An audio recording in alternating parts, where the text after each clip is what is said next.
Dom Casmurro, capítulo 101, no céu. Então, o capítulo anterior termina com: Tu serás feliz, meu filho. Pois sejamos felizes de uma vez, antes que o leitor pegue em si, morto de esperar, e vá espairecer a outra parte. Casemo-nos. Foi em 1865, uma tarde de março, por sinal que chovia. Quando chegamos ao alto da Tijuca, onde era o nosso ninho de noivos, o céu recolheu a chuva e acendeu as estrelas. Não só as já conhecidas, mas ainda as que só serão descobertas daqui a muitos séculos. Foi grande fineza e não foi única. São Pedro, que tem as chaves do céu, abriu-nos as portas dele e fez-nos entrar. E depois de tocar-nos com o báculo, recitou alguns versículos de sua primeira epístola. Bácula, acho que sacerdotes como bispos usam, que é aquele bastão com a ponta curvada, assim, né? Então ele tocou com o báculo e recitou alguns versículos da sua primeira epístola. As mulheres sejam sujeitas a seus maridos. Não seja o adorno delas o enfeite dos cabelos riçados ou as rendas de ouro, mas o homem que está escondido no coração. Do mesmo modo, vós maridos, coabitai com elas, tratando-as com honra, como a vasos mais fracos, e herdeiras convosco da graça da vida. Bom, então é importante porque se eles encontraram São Pedro e São Pedro abençoou os dois e decidiu citar esse versículo, é importante a gente pensar um pouquinho sobre esse versículo, né? Então, na verdade, é a primeira carta de Pedro, capítulo 3, os primeiros versículos desse capítulo 3. O narrador fez algumas adaptações ali, mudou um pouco, cortou um pouquinho. Eu vou ler toda a passagem e eu gostaria de comentar talvez sobre um ou dois pontos. Os deveres das mulheres e dos maridos cristãos. Semelhantemente, vós mulheres, sede sujeitas ao vosso próprio marido, para que também, se algum não obedece à palavra pelo procedimento de sua mulher, seja ganho sem palavra, considerando a vossa vida casta em temor. Então lembre-se que o conselho aqui, saindo um pouquinho do Dom Casmurro, depois a gente volta, o conselho aqui é principalmente para mulheres que têm o seu marido que ainda não é fiel. Então, ao se sujeitar ao seu marido e ter uma vida casta e em temor a Deus, o marido, sem precisar de palavra, vai acabar aceitando a palavra. O enfeite delas não seja o exterior, no frisado dos cabelos, no uso de joias de ouro, na compostura das vestes, mas o homem encoberto no coração, no incorruptível traje de um espírito manso e quieto, que é precioso diante de Deus. Porque assim se adornavam também antigamente as santas mulheres que esperavam em Deus e estavam sujeitas ao seu próprio marido.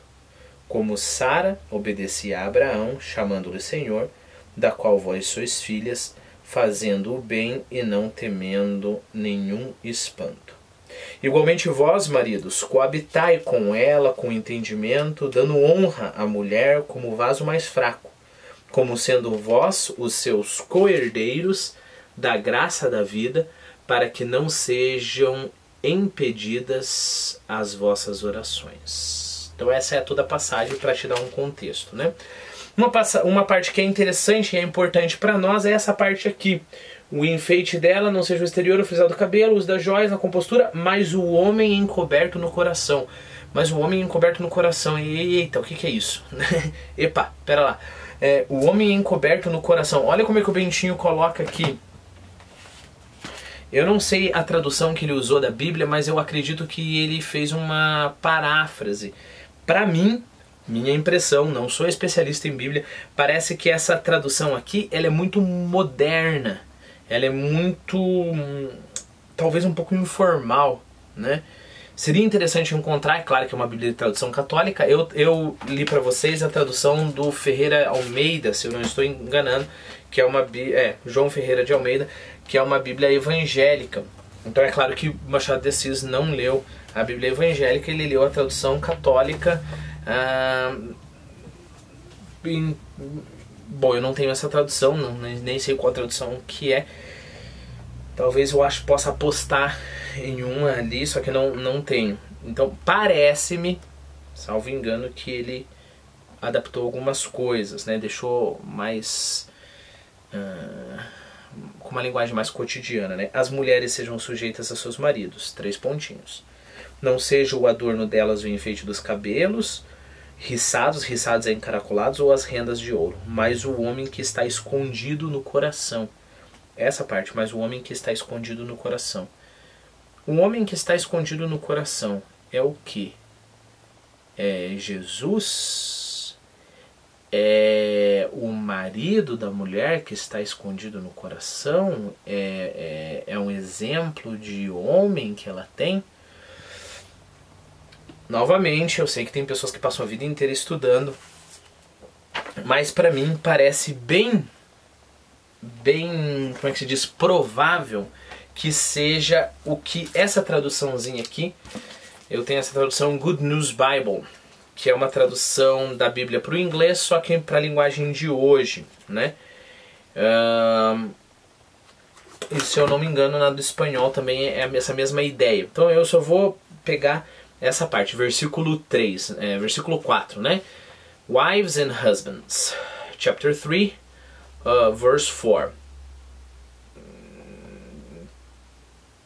Então ele fala lá, você nunca deve usar as coisas, como na parte que a gente viu aqui na tradução, né? Joias, etc, etc, capítulo 4. Instead, your beauty should consist of your true inner self, the ageless beauty of a gentle and quiet spirit, which is of the greatest value in God's sight. Então olha o que ele fala aqui, em vez de falar o homem, mas o homem encoberto no coração, ele fala assim, que a sua beleza seja, ao invés disso, que a sua beleza consista de seu eu interior verdadeiro. Ok? Então a gente tem que traduzir esse homem encoberto no coração como um termo genérico. A mulher tem um homem encoberto no coração, quer dizer o profundo dela, o coração verdadeiro dela, o coração que se volta para Deus. Ok? Então é essa tradução aqui, que é através dessa tradução que eu estou interpretando a tradução em português. Ok? Então a sua beleza que consista de o seu verdadeiro eu interior. Ok? É claro que foi uma opção quando eles traduziram para o dia de hoje, fazer assim, mas a tradução para o espanhol também parece que tem essa mesma ideia, né? Desculpa eu ficar gastando o teu tempo com isso, mas quando se fala da Bíblia, cada detalhezinho, as pessoas são muito minuciosas, né, com a Bíblia. Então, versículo 4. Sino el interno, el del corazón, en el incorruptible adorno de um espírito afável e apacible. Então ele fala aqui, sino el interno, el del corazón. Então, vou ler um versículo anterior só para a gente pegar o contexto, né?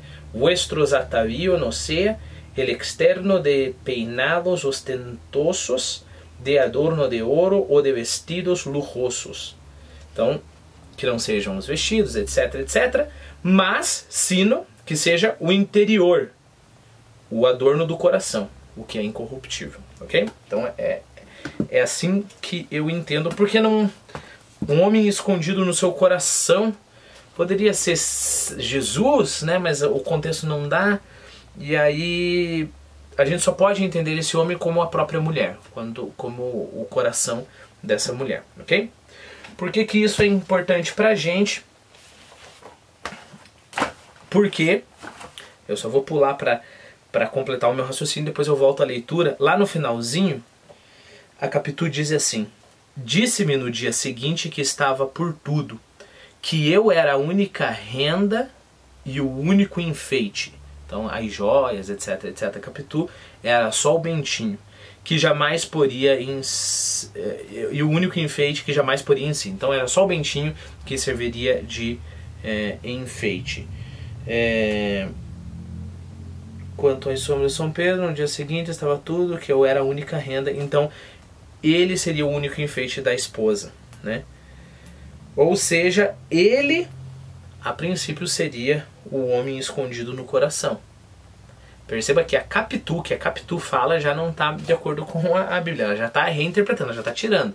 A Bíblia fala, olha, que a sua beleza não consiste nas joias que você coloca, né?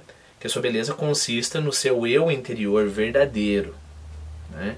O seu eu interior verdadeiro que é fiel a Deus. A Capitu fala, não, minha beleza não vai consistir nas joias, etc. Ela vai consistir em você, Bentinho. Ok? Em você, Santiago. Né? E aí, é claro, uma terceira interpretação que a gente poderia dar é quem é este homem que está escondido no seu coração, né? Será que o Dom Casmurro, ao escrever isso, já estava maliciando? Ao escrever, né? Não ao casar. O casar ele estava no céu. Ele estava ali no céu, não estava desconfiando de nada. Mas será que ao escrever ele tá pensando nisso? Que, olha, naquele tempo, na minha opinião, já tinha um homem escondido no coração dela. Então, toda essa discussão a gente consegue acessar só vendo essas coisas. Ok.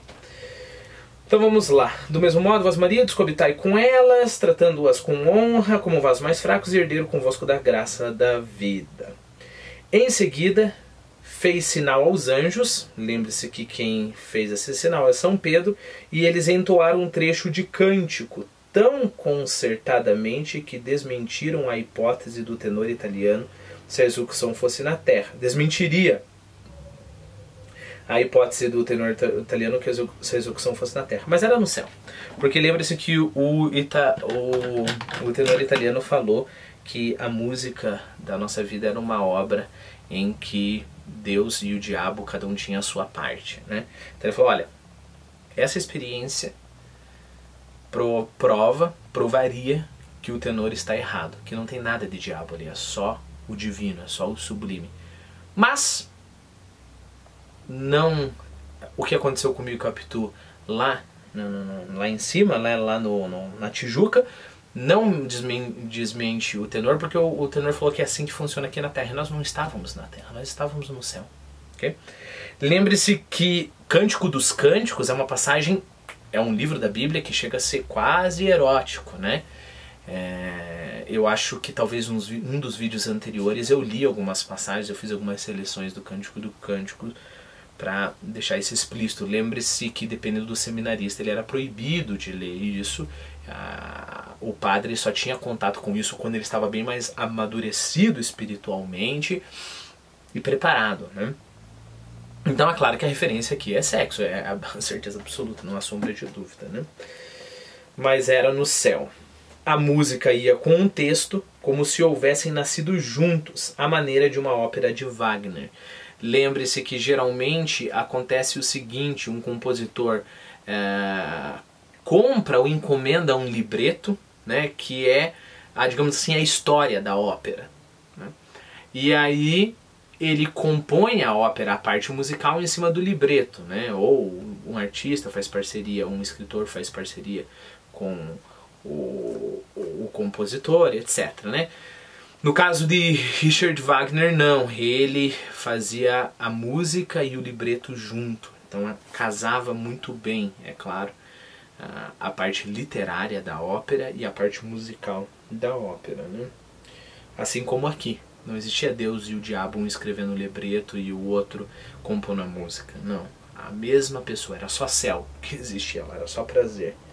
Depois visitamos uma parte daquele lugar infinito.